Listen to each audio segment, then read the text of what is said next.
आज एकीकडे महिला विधेयक पारित करण्याच्या आडून डिलिमिटेशन बिल पारित करण्याच्या प्रयत्नाविरोधात आंदोलन सुरू आहे। मात्र दुसरीकडे मेळघाट भागात महिलांना पिण्याच्या पाण्यासाठी मोठी धावपळ करावी लागत आहे।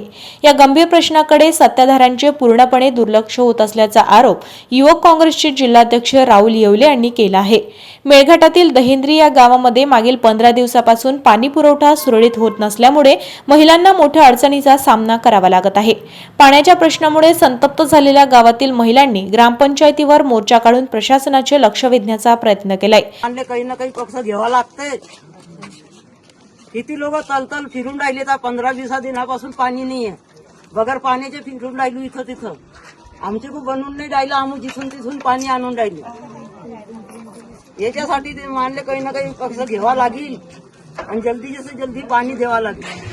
या संदर्भात प्रशासन पूर्णपणे दुर्लक्ष करत असल्याचे दिसून येत आहे।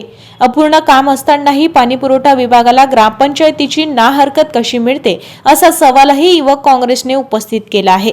हा संपूर्ण प्रकार युवक काँग्रेसच्या प्रशासनाच्या निर्देशनास आणून दिला असतानाही आजपर्यंत कोणतीही ठोस कारवाई झाली नाही। या प्रकरणात संबंधित अधिकारी आणि कंत्राटदार यांची मिलीभगत असल्याचा संशय व्यक्त होत असून याची सखोल चौकशी करून दोषीवर तातडीने कारवाई करावी अशी मागणी युवक काँग्रेसचे जिल्हाध्यक्ष राहुल येवले यांनी केली आहे। तसेच महिलांच्या प्रश्नावर राजकारण करण्याच्या सत्ताधारी पक्षाच्या महिला नेत्या मेळघाटातील पाण्याच्या समस्येवरही आंदोलन करतील का असा सवालही त्यांनी यावेळी उपस्थित केलाय। आपण एकीकडे महिला बिल आणण्याच्या आळमध्ये आपण चुकीच्या पद्धतीनं डिलिमिटेशन बिल पारित करण्यासाठी धडपड करता आणि ते नामंजूर झाले म्हणून त्याच्यासाठी तुम्ही आंदोलन करता, तुमच्या पक्षाचे लोक आंदोलन करतात। पण आज आमच्या महिलांना, आमच्या या मेळघाटातील आदिवासी जनतेला पाणी पुरवठा सुरळीत होत नाही आहे। पाण्यासाठी घर सोडून दूरपर्यंत पाणी आणण्यासाठी जावं लागत आहे। तर यांच्यासाठी तुम्ही समोर याल का? यांच्यासाठी तुमच्या पक्षाचे लोक मोर्चे आंदोलन करतील का? आमची या माध्यमातून सरकारला, शासनाला एक विनंती आहे की मेळघाटमध्ये ज्या पाणी पुरवठ्याच्या समस्या आहे त्या सुरळीत झाल्या पाहिजे। या गावामध्ये पाणी पुरवठा योजना ही मंजूर झाली तेव्हापासून आजपर्यंत पाणी पुरवठा झालेला नाहीये। या पाईपलाईनमध्ये, योजनेमध्ये प्रचंड भ्रष्टाचार झालाय।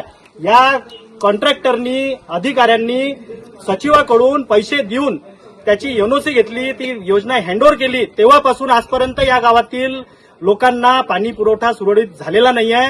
आमची प्रशासनाला आज एक विनंती आहे की त्यांनी तात्काळ या सगळ्या ज्या आम्ही दिलेल्या तक्रारी दिलेल्या गावांमध्ये पाणी पुरवठा सुरळीत करावा, अन्यथा आम्हाला या सगळ्या आमच्या लाडक्या बहिणींसोबत आणि आमच्या ग्रामस्थांसोबत आम्हाला एक मोठं प्रचंड पाणी पुरवठ्यासाठी आंदोलन उभं करावं लागेल।